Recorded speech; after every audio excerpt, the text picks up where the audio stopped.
Hello student, today we are going to solve this question. The value of the integral -1 to 1 by x square dx is। ठीक है, तो ऐसे questions को solve करने के लिए हमारे पास दो मेथड है। सही है, पहला मेथड है ग्राफिकल मेथड। ठीक, तो एक तो ग्राफिकल मेथड मुझे ये आइडिया देता है कि मेरा जो एरिया होगा, पहली बात इंटीग्रल, देखिए कई बार इंटीग्रल अनडिफाइन होगा मगर इसका मतलब ये नहीं है कि उसका आप एरिया कैलकुलेट नहीं कर सकते। ठीक है, तो जब हम ग्राफिकल अप्रोच लगाते हैं यहाँ पे, ठीक, तो ग्राफिकल अप्रोच में क्या होगा, देखिए सबसे पहले तो मैं इसका ग्राफ ड्रॉ करूँगा। ठीक, अब एक्स जब इन्फिनिटी होगा तो एक्स इन्फिनिटी होने पे 1/∞ 0 होता है। सबसे पहली बात देखिए, ये जो फंक्शन है ना, ये इवन फंक्शन है। सही है, और जो इवन फंक्शंस होते हैं जहाँ पे स्क्वायर आए, मॉडुलस आ जाए, पावर 4 आ जाए, तो वो क्या होता है, एक्स वाई एक्सिस के रिस्पेक्ट में सिमेट्रिक होते हैं। तो वाई एक्सिस से जैसा राइट हैंड साइड में फॉर्म होगा ग्राफ, वैसा ही लेफ्ट हैंड साइड में ग्राफ फॉर्म होने वाला है। तो आप राइट हैंड साइड का ग्राफ ड्रॉ कर लीजिए, लेफ्ट हैंड साइड का अपने आप ही बन जाएगा। तो अगर आप यहाँ पे 0 पुट करोगे तो ये 0 पुट करने पे इन्फिनिटी जा रहा होगा, और अगर आप यहाँ पे इन्फिनिटी पुट करोगे तो ये 0 की तरफ टेंड करेगा। ठीक है, तो आपका जो ग्राफ होगा वो इस तरह का ग्राफ आने वाला है। और सिमिलरली ऐसा ही ग्राफ कैसे यहाँ कहाँ आएगा, इस तरफ आएगा लेफ्ट हैंड साइड में। ठीक है, तो ऐसा ही ग्राफ आपका लेफ्ट हैंड साइड में आने वाला है।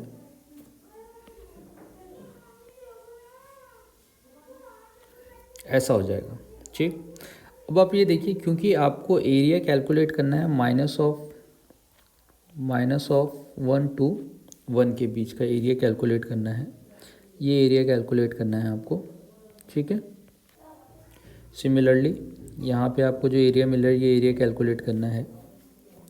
तो 1 to इन्फिनिटी के बीच में अगर आप एरिया कैलकुलेट करते तो ये एरिया ना आपको कोई फाइनाइट दे सकता था, मगर -1 से 1 के बीच में जो आपका एरिया मिल रहा है ये अनबाउंडेड है। देखिए वैसे तो यहाँ पे भी अनबाउंडेड है, इस तरफ भी आपका अनबाउंडेड है, इधर भी अनबाउंडेड है, मगर क्या होता है इस वाले पॉइंट पे, क्योंकि यहाँ पे फाइनाइट वैल्यूज़ अचीव कर रहा है आपका y, तो इसके बीच में आपका एरिया कैलकुलेट करोगे आप तो वो फाइनाइट देगा।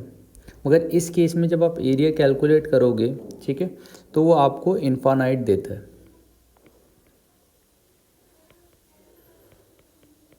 अब कैसे दे रहा है उसको हम चेक करेंगे। ठीक है, तो अभी आपके पास जो फंक्शन है, इस फंक्शन को आप रिड्यूस करके, क्योंकि ये एक्स स्क्वायर है, तो इस फंक्शन को आप 2 times of 0 to 1 by x square dx लिख सकते हो।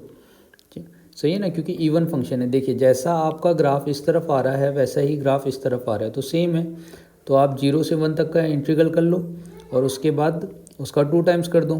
तो मैंने इसको 2 टाइम्स कर दिया। फिर भी जब मैं इसको सॉल्व करता हूँ तो 1/x स्क्वायर का इंटीग्रल आपका -1/x होता है, और ये 0 to 1 चले जाएगा। तो अगर आपने यहाँ पे 1 पुट किया तो ये आपको क्या देगा, -1। ठीक है, या आप माइनस साइन कॉमन ले लीजिए। तो अगर माइनस साइन आप कॉमन लोगे तो आपको क्या मिलने वाला है, यहाँ पे 1 मिल जाएगा। 1 -1/0, तो यहाँ से आपको -2 1 -∞ मिल गया। तो ये आपको 2 टाइम्स ऑफ -2 +2 इन्फिनिटी हो जाएगा। मीन्स इसका मतलब ये है कि ये बस ये आइडिया दे रहा है आपको कि आपका जो एरिया आ रहा है वो अनक्लोज्ड आ रहा है। सही है ना, एरिया वाला जो यहाँ पे पोर्शन आ रहा है वो कैसा है आपका, ये जो हम इन्फिनिटी वर्ड यूज़ कर रहे हैं ना, इन्फिनिटी का मतलब है अनबाउंडेड एरिया।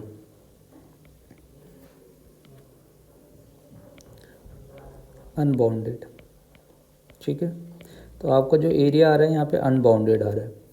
तो अगर इधर इन्फिनिटी आएगा तो इस तरफ भी इन्फिनिटी आने वाला है। तो टोटल एरिया की अगर बात की जाए तो ये क्या होने वाला है, आपका इन्फिनिटी होगा। ठीक है, अब कुछ लोग कंफ्यूज हैं कि बी वाला ऑप्शन होना चाहिए डज नॉट एग्जिस्ट वाला। ठीक है, पहली बात आप ये समझिए, डज नॉट एग्जिस्ट जो है, डज नॉट एग्जिस्ट और इन्फिनिटी में क्या डिफरेंस है। सही है, डज नॉट एग्जिस्ट और इन्फिनिटी में कई बार क्या करते हैं ना, आप इन्फिनिटी और डज नॉट एग्जिस्ट को सेम कंसिडर कर लेते हो। सही है। 1 बाई अगर 0 हो गया तो कई बार आप बोल देते हो कि भाई ये इन्फिनिटी हो गया, एग्जैक्टली ये भी रॉन्ग है। 1 बाई जब एग्जैक्ट 0 आता है और अगर आप लिमिट अप्लाई नहीं कर रहे हो यहाँ पे, तो इस टर्म को हम अनडिफाइन बोलते हैं, ठीक है, ये अनडिफाइन है। और अगर यहाँ पे आपने लिमिट अप्लाई कर रखा है, जैसे 1 by something limit of x tend to 0 है और आपने x लिया है, तो ये वाला टर्म आपका इन्फिनिटी कोई मतलब बस एक नेचर है, ठीक है, ये कोई नंबर नहीं है। तो इन्फिनिटी आपको इस चीज़ के बारे में बता रहा होता है, एक टेंडेंसी है जो कंटिन्यूसली इंक्रीज़ होगी, बढ़ते जा रही है, बढ़ते जा रही है, सही है ना।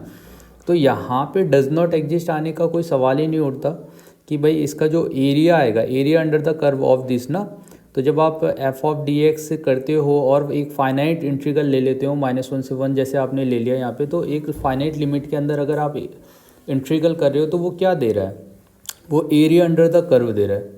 तो जब मैं इसका area under the curve calculate करूँगा तो ये ज़्यादा से ज़्यादा, देखो अनडिफाइन होने का तो मतलब होता नहीं है क्योंकि यहाँ पे एरिया तो आ ही रहा है।